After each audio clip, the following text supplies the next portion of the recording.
حسین رضی اللہ تعالیٰ عنہ کا موقف یہ تھا کہ میں یزید جیسے آدمی کے ہاتھ پر بیعت کرنے کے لیے تیار، بولو بھائی، نہیں، میں نہیں بیعت کرتا اس کے ہاتھ، کیونکہ یزید کے بارے میں خبریں تھیں، بعض کہتے تھے شراب پیتا ہے. حضرت مفتی محمد تقی عثمانی صاحب کا انہوں نے فرمایا ہے کہ کسی مستند روایت سے ثابت نہیں ہے شراب پینا، روایتیں ہیں مگر کوئی اوتھینٹک روایت نہیں ہے.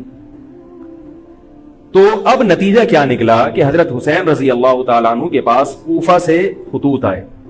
کوفہ کا گورنر تھا ابن زیاد، وہ بھی یزید کا آدمی تھا، بڑا ظالم آدمی تھا وہ. اہل کوفہ کے خطوط آئے کہ آپ آ جائیں یہاں پر، یہاں سب لوگ آپ کے ہاتھ پر بیعت کرنے کے لیے تیار ہیں.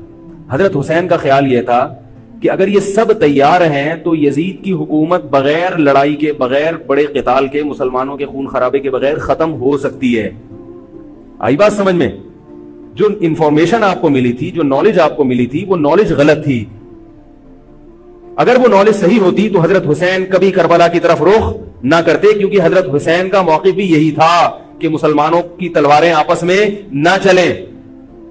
حضرت حسین رضی اللہ تعالیٰ عنہ کے پاس جب 50 سے زیادہ خطوط آئے ہیں اہل کوفہ کی طرف سے کہ آپ آئیے، آپ آئیے، آپ آئیے، تو پہلے حضرت حسین رضی اللہ تعالیٰ عنہ نے اپنے رشتہ دار جو آپ کے چچزاد تھے مسلم بن عقیل، ان کو بھیجا. نتیجہ کیا نکلا؟ مسلم بن عقیل کا وہاں پر حکومت نے گرفتار کر کے ان کو قتل کر دیا. اب یہ ایک ایسا ظلم تھا جس کے ظاہر ہے کہ کسی کو سفیر بنا کے بھیجا جائے، کسی کو حال احوال دیکھنے کے لیے بھیجا جائے، اور حضرت حسین کی نیت ہرگز بغاوت کی نہیں تھی. مگر کوفہ کے گورنر کو اور یزید کو یہ خیال تھا کہ خلافت کے اصل اہل یقیناً یہی ہیں، کہیں ایسا تو نہیں ہے کہ یہ امیر بننا چاہتے ہیں، یہ خلیفہ بننا چاہتے ہیں. ایک خوف اس کے دل میں بیٹھ گیا تھا، ایک لاشعور میں خوف ہوتا ہے نا، انسان کے دل میں بیٹھ جاتا ہے کہ آپ 100 دفعہ بھی کہیں بھی میری یہ نیت نہیں ہے، مگر وہ ڈر رہا ہوتا ہے کیا یہ کچھ کر نہ لیں. تو جب مسلم بن عقیل کو شہید کیا گیا، حضرت حسین رضی اللہ تعالیٰ عنہ جا چکے تھے. جب حضرت حسین رضی اللہ تعالیٰ عنہ کوفہ کی طرف جا رہے تھے، بہت سارے صحابہ نے آپ کو منع کیا، جن میں عبداللہ ابن عمر رضی اللہ تعالیٰ عنہ بھی تھے، عبداللہ ابن عباس رضی اللہ تعالیٰ عنہ بھی، کہ آپ یہ کام نہ کریں. بعض نے تو کہا کہ ہمیں آپ کی شہادت کا یقین ہے، کیونکہ جس حالات میں آپ جا رہے ہیں حکومت یہ سمجھے گی کہ بغاوت کرنے آ رہے ہیں، لہذا وہ آپ کو کیا کرے گی؟ اس بیس پہ قتل نہیں کرے گی کہ آپ نواسہ رسول ہیں، کیونکہ وہ بھی مسلمان تھے. اس بیس پہ قتل کرے گی کہ آپ کی نیت کیا ہے، حکومت کے خلاف بغاوت. تو ان کے پاس ایک اپنے آپ کو برحق ثابت کرنے کے لیے ایک دلیل ہوگی کہ حکومت کا باغی جو بھی ہو اسے کیا کر دو؟ قتل. رسول اللہ صلی اللہ علیہ وسلم نے فرمایا، صحیح حدیث ہے، کہ جب مسلمان کسی ایک امیر پہ جمع ہو جائیں تو اس کے خلاف جو بھی اٹھے، نبی نے فرمایا اس کو قتل کر دو، کائن من کان، چاہے وہ اس کے خلاف اٹھنے والا کتنا ہی نیک کیوں نہ ہو. یہ حدیث کے الفاظ ہیں. حضرت حسین کا موقف یہ تھا کہ میں نے ابھی تک یزید کی خلافت اور حکومت کو تسلیم نہیں کیا، لہذا میں اس وعید میں داخل نہیں ہوں. اب ہوا یہ کہ حضرت حسین رضی اللہ تعالیٰ عنہ جب گئے ہیں اور کربلا کے مقام پہ پہنچے ہیں تو وہاں آپ رضی اللہ تعالیٰ عنہ کو مسلم بن عقیل کی شہادت کا بھی پتہ چلا، اور اندازہ ہوا، میں بہت شارٹ کر کے سنا رہا ہوں، اندازہ ہوا کہ حالات ایسے نہیں ہیں جیسے میں سمجھ رہا تھا. عبید اللہ جو ابن زیاد تھا بدبخت، اس نے حضرت حسین کو یہ کہا کہ بغیر کسی شرط کے حضرت حسین کو گرفتار کر کے لاؤ اور میرے ہاتھ پر بیعت کراؤ. یہ رسول اللہ صلی اللہ علیہ وسلم کے نواسے کی توہین تھی کہ آپ صلی اللہ علیہ وسلم کے نواسے ہیں اور ان کے ساتھ ایسے معاملہ کیا جائے جیسے ایک عام شخص کے ساتھ معاملہ کرتے ہیں. ان کو گرفتار کر کے معاذ اللہ گھسیٹ کے لاؤ اور میرے ہاتھ پر بیعت پر کیا کرو، ان کو مجبور کرو. حضرت حسین رضی اللہ تعالیٰ عنہ کا کربلا کے میدان میں موقف یہ تھا کہ میں اگر بیعت ہوں گا تو ڈائریکٹ یزید کے ہاتھ پہ بیعت ہوں گا جو مسلمانوں کا خلیفہ ہے، ابن زیاد کے ہاتھ پر بیعت نہیں ہوں گا. یہ بھی اس تاریخ کا ایک اہم پہلو ہے کہ حضرت حسین نے کوفہ جانے کا ارادہ ترک کر دیا اور کربلا سے شام جانے کا آپ رضی اللہ تعالیٰ عنہ نے ارادہ کر لیا. اور بعض مورخین نے لکھا ہے کہ حضرت حسین جو واپس آ رہے تھے تو وہ کربلا سے گزر رہے تھے، وہ واپسی کا راستہ ہی شام کا راستہ ہے. نہیں یاری بات میرے خیال سے، وہ جس ٹریک پر چل رہے تھے وہ راستہ کون سا ہے؟ وہ شام کو جاتا ہے. یہ اس کی علامت ہے کہ آپ یزید سے ملاقات کے لیے، مذاکرات کے لیے تیار، بولو بھائی، ہو چکے تھے. کہ میں خود براہ راست یزید سے مل کے حال حوال دیکھتا ہوں, اگر مجھے سمجھ میں آیا تو میں اس کے ہاتھ میں بیعت ہو جاؤں گا. حضرت حسین رضی اللہ تعالی عنہ کا مقصد حکومت کے خلاف تلوار اٹھانا, بولو بھائی, نہیں تھا, ورنہ وہ اس کے لیے تیار نہ ہوتے. مگر جو ابن زیاد تھا اس نے حضرت حسین رضی اللہ تعالی عنہ اور آپ کے ساتھ جتنے اہل بیت تھے ان پر ظلم یہ کیا اس بدبخت نے کہ اس نے انہیں شام جانے کا راستہ نہیں دیا, اور اس میں اپنی توہین محسوس کی کہ میرے ہاتھ پر بیعت کیوں نہیں ہو رہے, اور لشکر بھیجا جس لشکر نے چاروں طرف سے حضرت حسین رضی اللہ تعالیٰ عنہ کو گھیرا. حضرت حسین نے کہا کہ میں عزت کی جو موت ہے اس کو ذلت کی زندگی پر ترجیح دیتا ہوں. کوئی بھی غیرت مند ہوتا تو اس وقت یہی کرتا کہ بھئی جب میں اپنے دعوے سے بھی دستبردار ہو گیا اور میں شام جانے کے لیے بھی تیار ہو گیا, اب میرا راستہ روکنے کی کیا حقیقت ہے. اللہ تعالیٰ کوفہ کے گورنر کے ذریعے حضرت حسین کا قتل کروانا چاہتے تھے تاکہ اس کی بدبختی ساری دنیا کے سامنے ظاہر ہو جائے. اگر حضرت حسین پھر بھی تلوار چلاتے, پھر بھی لڑتے, تو حضرت حسین پر یہ الزام لگایا جا سکتا تھا کہ معاذ اللہ آپ باغیوں میں ہیں. تو اللہ تعالیٰ نے اپنے نبی کے نواسے کو اس الزام سے محفوظ رکھا اور آپ نے لڑائی کا ارادہ ترک کر دیا. حضرت حسین نے کربلا کے میدان میں جو لڑائی لڑی ہے وہ اقدامی لڑائی نہیں تھی, وہ دفاعی لڑائی تھی. دیکھو جب حکومت آپ کو گھیر لے چاروں طرف سے, آپ کہیں ٹھیک ہے بھائی میں لڑائی سے دستبردار ہوتا ہوں, مجھے میرے گھر جانے دو. حضرت حسین کا ایک مطالبہ یہ بھی تھا کہ یا تو مجھے واپس جانے دو مدینہ, میں جہاں سے آیا ہوں وہیں جا رہا ہوں واپس, مکہ جانے دو یا مدینہ جانے دو. ان کا ایک مطالبہ تھا کہ نہیں, ان کو گرفتار کر کے لاؤ اور زبردستی ہمارے ہاتھ پر بیعت کراؤ. یہ ظلم تھا. نتیجہ کیا نکلا ہے کہ کربلا کے میدان میں آپ کو گھیر کر آپ کو بھی شہید کر دیا گیا, اور جتنے اہل بیت تھے مرد سوائے امام زین العابدین کے جو حضرت حسین رضی اللہ حضرت حسن کے بیٹے تھے, ان کے علاوہ جتنے بھی اہل بیت تھے ان سب کو قتل کر دیا گیا. اور یہ اسلامی تاریخ پر ایک بدنما داغ ہے یہ واقعہ کہ ایک اسلامی حکومت تھی اور اس کے اسلامی حکمران تھے, اور ان حکمرانوں کے ہاتھوں محمد صلی اللہ علیہ وسلم کے نواسے کا سر جو ہے وہ گردن اڑائی گئی ہے. مجھ سے خدا کی قسم یہ الفاظ ادا نہیں ہو رہے, میں اپنے جذبات پہ بہت زیادہ کنٹرول کر رہا ہوں. وہ منظر کیا ہوگا کہ جب نبی صلی اللہ علیہ وسلم کے نواسے, آپ صلی اللہ علیہ وسلم کے نواسے کی گردن اڑائی گئی ہو. تو یہ بہت ایک اسلامی تاریخ میں ایک بدترین واقعہ ہے. لیکن بات یہ ہے کہ جب یہ واقعہ ہو گیا اور قتل کر دیا گیا, باقی جتنے بھی جو زندہ بچے تھے اہل بیت وہ یزید کے پاس لے جائے گئے. روایات میں آتا ہے کہ یزید نے ان کا اکرام کیا اور ان کو عزت کے ساتھ تحفے تحائف دے کر واپس کیا. یہ جو کربلا کے واقعات میں جو ظلم کی داستانیں اضافی بیان کی جاتی ہیں, اس کا مستند تاریخی روایات سے کوئی ثبوت بولو بھائی نہیں ملتا. اب لوگوں نے اپنی دکانیں چمکا لی ہیں, پانی نہیں تھا, کئی دنوں سے کھانا نہیں ملا. صحیح روایات سے ثابت ہے کہ حضرت حسین رضی اللہ تعالیٰ عنہ کربلا کے میدان میں وضو کر کے نماز پڑھتے تھے, تو پانی تھا تو. اور بعض نے یہ کہا کہ اہل بیت کی عورتوں کی عزتیں اچھالی گئی ہیں. آپ اس طرح کی باتیں کر کے اہل بیت سے محبت کا اظہار کر رہے ہو یا ان کی توہین کر رہے ہو؟ بولو بھائی. اگر کوئی عزت دار پاک دامن عورت ہو, بالفرض اس کی عزت پہ ڈاکہ ڈلتا ہے بالفرض, تو آپ اس بات کو چھپاؤ گے نا, آپ جھوٹ بولو گے, بولو گے نہیں بھائی اس کی عزت پہ کوئی آنچ نہیں آئی ہے. کیونکہ جب عورت کی عزت کو آپ کوئی تار تار کر دے اور آپ ممبر پہ بیٹھ کے اس کو بتا دو, تو وہ عزت تار تار ہونے سے اتنی بے عزتی نہیں ہوگی جتنی اس بات کو بیان کرنے سے اس کی بے عزتی ہوگی. حقیقت یہ ہے کہ کسی مستند روایت سے ثابت نہیں ہے کہ اہل بیت کی عورتوں کی عزتوں کو اچھالا گیا. وہ نبی کے گھرانے کی عورتیں تھیں, ان کا ناخن بھی کوئی نامحرم مرد نہیں دیکھ پاتا تھا.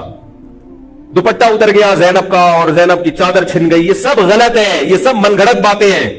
چونکہ وہ بہرحال مسلمان تھے جو حضرت حسین کے خلاف لڑ رہے تھے, ظالم تھے, اس میں کوئی شک نہیں ہے. اس سے بڑا ظلم اس کائنات میں ہوا نہیں ہوگا کہ ایک شخص جو اپنے آپ کو مسلمان کہتا ہے اور وہ نبی کے نواسے کو قتل کر دے اور اہل بیت کو قتل کر دے. اسلامی سیاست میں اتنی گندی تاریخ ہمیں کبھی بھی نہیں ملتی. حضرت عثمان کا بھی قتل ہوا, وہ بھی بہت بڑا ظلم تھا, مگر یہ ظلم اس ظلم کی نوعیت سے بڑھ کر تھا, کیونکہ حضرت عثمان کا قتل حکومت کے ہاتھوں نہیں ہوا ہے, باغیوں کے ہاتھوں ہوا ہے. یہاں حضرت حسین کا قتل کس کے ہاتھوں ہوا ہے؟ حکومت کے ہاتھوں ہوا ہے, جس پر لوگ بیعت کر چکے تھے. تو یہ اسلامی تاریخ میں ایک بہت بڑا بدنما داغ ہے, مگر اس کو بیان جس انداز سے کیا جاتا ہے اور جتنے قصے کہانیاں من گھڑت سنائے جاتے ہیں ان کا حقیقت سے تعلق نہیں ہے. ہماری نظر میں چاہے پانی بند کیا ہو یا نہیں کیا ہو, کھانا ملا ہو یا نہیں ملا ہو, ہماری نظر میں حضرت حسین رضی اللہ تعالی عنہ کا سر قلم کر دینا ہی کائنات کا بدترین ظلم ہے.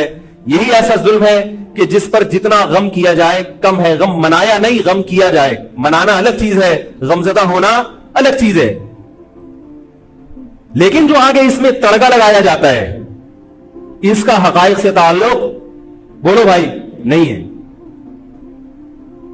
یہ دکانیں ہیں جو چمکائی, اس میں سب برابر ہیں, شیعہ بھی سنی بھی. بہت سارے سنی علماء بھی کربلا کے واقعے کو بہت ہی بھیانک انداز سے بیان کرتے ہیں. اور مقصد کیا ہوتا ہے؟ پبلک کو رلانا. ایک رونا وہ ہوتا ہے جو خود سے آئے, اور ایک رونا ہوتا ہے باقاعدہ آپ کو آرڈر پہ رونے کے لیے اور رلانے کے لیے بلایا جائے. وہ رمضان میں نے بتایا تھا نا کہ میں نے ختم قرآن پہ دعا کی تو مجھے رونا آ گیا, بہت زیادہ رونا آیا. اگلے دن ایک صاحب کہنے لگے مولوی صاحب آج بھی ایسی ایک دعا ہو جائے. میں نے کہا میں آرڈر پہ نہیں روتا, میں آرڈر پہ نہیں روتا. اب تو آ بھی رہا ہوگا تو نہیں آئے گا. نہ انسان کسی کے مشورے سے ہنس سکتا ہے اور نہ انسان کسی کے مشورے سے رو. اگر آپ کسی کے مشورے پہ رو رہے ہیں اس کا مطلب ڈرامے بازی. آپ کو فلم کا ایکٹر ہونا چاہیے, آپ کو ڈرامے جوائن کرنے چاہیے, وہاں آپ اچھے چل سکتے ہیں. جیسے کہ ہمارے ایک مشہور اسکالر ہے, ان کے بارے میں لوگ یہ کہتے ہیں ان کو فلموں میں ہونا چاہیے تھا, پتہ نہیں یہ جیو پہ کیوں آ رہے ہیں. وہ آرڈر پہ روتے بھی ہیں, آرڈر پہ. اب چونکہ یوٹیوب کا دور ہے, میں پہلے جو کربلا کے واقعات جو لوگ بیان کرتے ہیں ان کی تقریریں نہیں سنتا تھا. اب کیا ہوتا ہے, بعض دفعہ بیٹھے ہوئے ہیں کہیں سفر پہ جا رہے ہیں تو یوٹیوب کی ویڈیو, ہم نے کہا چلو یار ہم بھی سن لیں. ایسی چہک چہک کے منہ بنا بنا کے گھما گھما کے تقریریں ہوتی ہیں, لگتا ہے کہ یہ باقاعدہ ایک ڈرامہ ہے, اداکار ہے, فنکار ہے جس کو ڈرامے بازی کے لیے یہاں پہ یہ حضرت حسین کی شہادت کو کیش کرا رہے ہیں.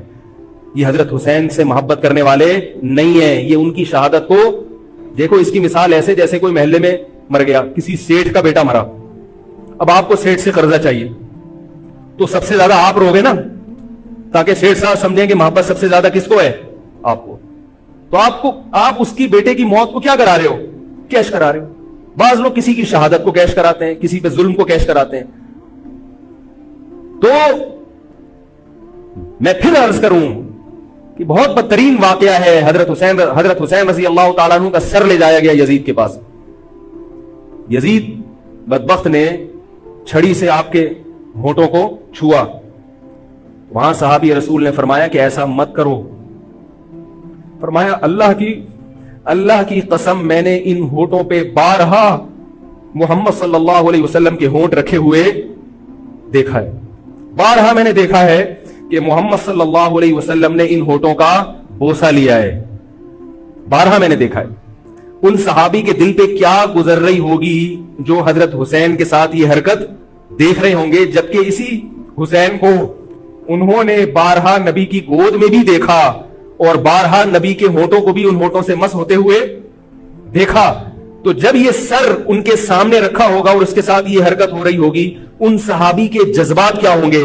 مگر اس کے باوجود جو بتانے کی بات ہے, جو میں بتانا چاہتا ہوں, انہوں نے یزید کے خلاف بغاوت نہیں کی کہ جس یزید نے حضرت حسین کا یہ حشر کر دیا ہو, اگر اس کے خلاف بغاوت ہوگی تو باقی مسلمانوں کا کیا حشر کرے گا. اس میں صبر کی تلقین بھی صحابہ نے بتائی ہے کہ حاکم کے مظالم کو برداشت کیا جائے, زبان سے اس کو ہائی لائٹ کیا جائے کہ غلط ہو رہا ہے, تلوار نہ اٹھائی جائے.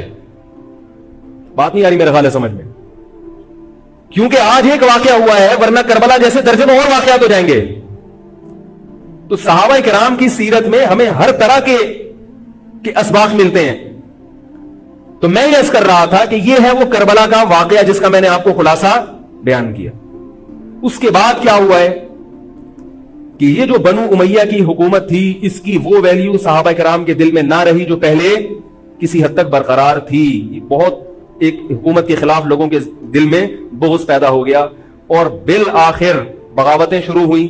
لیکن جمہور صحابہ کا موقف پھر بھی یہی تھا کہ حکومت کے خلاف بغاوت جائز, بولو بھائی, نہیں. اور اسی طرح کے ظالم لوگ آتے رہے اور انہی کی اولادوں میں بنو امیہ میں اللہ نے پھر عمر ابن عبدالعزیز کو پیدا کیا. عمر ابن عبدالعزیز بھی انہی ظالم لوگوں کی اولاد تھے, مگر اسلام چونکہ قیامت تک رہنے کے لیے آیا ہے تو اللہ کو اپنا دین محبوب ہے, اللہ غیب سے انتظام کرتے ہیں. عمر ابن عبدالعزیز جیسے ہی حکومت میں آئے ہیں, خلیفہ بنے ہیں, آپ رضی اللہ تعالی عنہ نے وہ بنو امیہ کی جو جاہلانہ چیزیں تھیں ان سب کو ختم کر دیا. حکومتی ملکیت کو جو ذاتی خزانہ لوگ سمجھنا شروع کر دیا تھا اس کو ختم کیا. عمر بن عبدالعزیز کی ایک تاریخ ہے, ان کو 5واں خلیفہ راشد کہا جاتا ہے. علم حدیث کو مرتب کیا گیا, فقہ کو مرتب کیا گیا, حدیث کا علم ضائع ہو رہا تھا. آپ نے حکم دیا کہ اکتب ما کان من حدیث رسول اللہ صلی اللہ علیہ وسلم فإنی اخاف ضیاع العلم والعلماء. فرمایا مجھے علم اور علماء کے ضائع ہونے کا خطرہ ہے. محمد صلی اللہ علیہ وسلم کی حدیثوں کو ریٹن فارم میں لایا جائے. تو باقاعدہ پھر حدیث کو باقاعدہ جمع کیا گیا کتابوں کی شکل میں, اور آج ہمارے پاس وہ حدیث محفوظ ہیں. فقہاء کرام کا دور آیا تو اللہ تعالیٰ نے حضرت عمر بن عبدالعزیز کے دور میں امت کو الحمدللہ دوبارہ جمع کر دیا. عمر بن عبدالعزیز کے بعد پھر بغاوتیں ہوئیں. بالآخر بنو امیہ کی حکومت کا خاتمہ ہوا, بنو عباس کی حکومت آئی. مگر بنو عباس کی حکومت آنے سے بنو امیہ کی حکومت مکمل ختم نہیں ہوئی. وہی ہوا کہ آپ نے اچھی نیت سے بغاوت کی مگر اس کا نقصان زیادہ. وہ کیا ہوا, بنو امیہ بھاگ گئے, اندلس میں حکومت قائم کر لی, اور ادھر بنو عباس کی. تو یہ تاریخ میں پہلا واقعہ تھا کہ اسلامی خلافت 2 حصوں میں ڈیوائیڈ ہو گئی. اس کے بعد آج تک ایک جگہ مسلمان جمع نہیں ہو سکے. کیوں؟ مسلمانوں نے اس حدیث کی مخالفت کی کہ امیر کے خلاف بغاوت بولو بھائی نہیں کرو. اب میں آپ سے ایک بات کہتا ہوں کہ بالآخر ڈیوائیڈ ہوتے ہوتے ہوتے ہوتے آج پتہ نہیں کتنے سارے اسلامی ملک بن گئے. پاکستان میں الگ ہے, سعودی عرب کی پالیسیاں الگ ہیں, دبئی الگ چل رہا ہے, قطر اور سعودیہ کا پھڈا ختم نہیں ہو رہا. 1920 تک تو پھر بھی خلافت عثمانیہ تھی, اگرچہ پوری دنیا پہ نہیں تھی. ہندوستان میں الگ حکومت تھی, خلافت عثمانیہ الگ تھی, اندلس میں الگ حکومت تھی, مگر پھر بھی مسلمانوں کی 3-4 بڑی بڑی حکومتیں تھیں جو ایک اور کسی حد تک ان میں اتحاد تھا. 1920 میں وہ بھی ختم, اور اتنے سارے ممالک وجود میں آ گئے, سب کی الگ الگ پالیسیاں ہیں. اب جو آدمی خلافت کے نام پہ جہاد کی بات کرتا ہے وہ لوگوں کو ایک امیر پہ جمع نہیں کرے گا. جتنے ملک بن چکے ہیں نا, ان کو مزید توڑ کے اگر یہ 20 ہیں تو 40 بنا دے گا ان کو. بہت مشکل ہے سمجھانا بھائی. اب اگر کوئی کہتا ہے نا ظالم حاکم کے خلاف تحریک چلاؤ, آؤ ہمارے ساتھ مسلح بغاوت میں شامل ہو, ہم حکومت کے خلاف تلوار اٹھائیں گے, تو نتیجہ کیا نکلے گا؟ یہ سارے مل کے ایک امیر نہیں بن جائیں گے. یہ اگر 20 ہے نا تو کتنے ہو جائیں گے؟ بولو بھائی 40. جیسے جو جماعت المسلمین بنی نا کہ 4 فقہ ہیں, حنفی, شافعی, مالکی, حنبلی, ہم نہیں مانتے, تو سب کو ختم کرو, ایک بناؤ. تو اس ایک بننے سے یہ ختم نہیں ہوئے بلکہ 4 کے بعد کتنے آ گئے؟ 5 ہو گئے. نہیں آ رہی بات میرا خیال؟ آ رہی ہے الحمدللہ.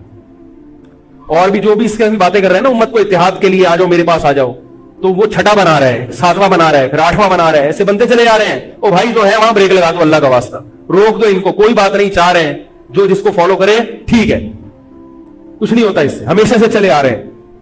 تو اب اگر ایک خلیفہ نہیں ہے, ہونا تو چاہیے ایک ہی خلیفہ, نہیں ہے تو جو ہے اسی پہ گزارا کرو, ورنہ اس سے بھی جاؤ گے, اس سے بھی جاؤ گے. تمہاری کوئی مضبوط طاقت اور قوت ہوگی نہیں. کافر جب چاہے گا تمہیں ٹیشو پیپر کی طرح استعمال کر کے پھینک دے گا. تو کربلا کے واقعہ سے ہمیں کیا سبق ملتا ہے؟ علامہ ابن تیمیہ رحمہ اللہ تعالی فرماتے ہیں کہ جمہور صحابہ کی جو رائے تھی, حضرت حسین رضی اللہ تعالیٰ عنہ کی بھی اپنی ایک رائے تھی, مگر ابن تیمیہ رحمہ اللہ فرماتے ہیں کہ اگر حضرت حسین رضی اللہ تعالیٰ عنہ کربلا کی طرف خروج نہ کرتے تو ابن تیمیہ کی رائے یہ ہے کہ یہ زیادہ بہتر تھا. اب آپ کہیں گے کہ صحابی رسول کی رائے سے اختلاف کر رہے ہیں, نہ وہ کہہ رہے ہیں وہ جو جمہور صحابہ تھے جو حضرت حسین کو منع کر رہے تھے وہ بھی تو صحابہ تھے. حضرت حسن بھی تو صحابی تھے. حضرت حسن نے حضرت معاویہ کے خلاف لڑائی نہیں لڑی. تو صحابہ کی 2 رائے تھی, جمہور ایک طرف تھے. تو فرماتے ہیں اگر یہ نہ ہوتا تو زیادہ بہتر تھا. لیکن حضرت حسین رضی اللہ تعالی عنہ کے بارے میں ہمارا موقف یہ ہے کہ وہ یہ سب کچھ اس وقت کے جو حالات تھے اس میں کوئی بھی ہوتا اور غیرت مند ہوتا تو وہ یہ کرنے پر مجبور تھا. اور اس میں دھوکہ کس نے دیا حضرت حسین کو؟ اہل کوفہ نے, جس کا حضرت حسین کو علم